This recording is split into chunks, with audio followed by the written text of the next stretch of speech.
Hi everyone, welcome back. In the endless furnace of the North African desert, this movie tells a story that feels small in scale but massive in meaning. At its core, this is not just a war movie about tanks, bullets, and survival. It is a story about endurance, about a handful of exhausted Allied soldiers trying to hold on to life itself, one drop of water at a time.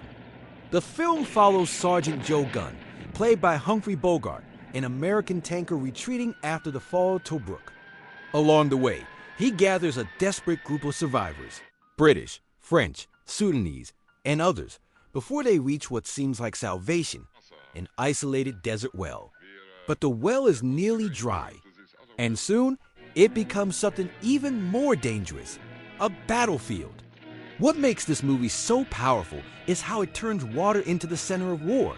Not territory, not glory, not strategy, just survival. And historically, that idea is absolutely real. During the Western Desert Campaign in Egypt and Libya, water was often as valuable as ammunition. Armies crossing the desert weren't just fighting each other.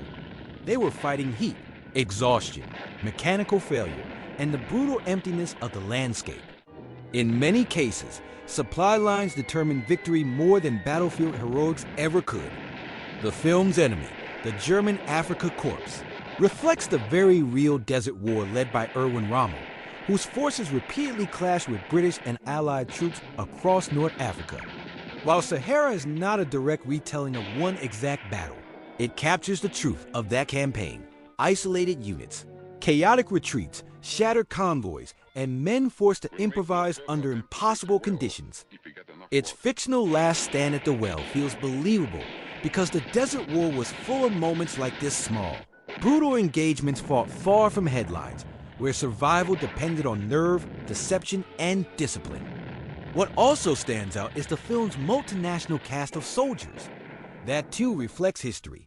The North African Front was fought not just by Americans and British forces, but by troops from across the Empire and Allied world, including Free French and colonial units whose contributions are often overlooked.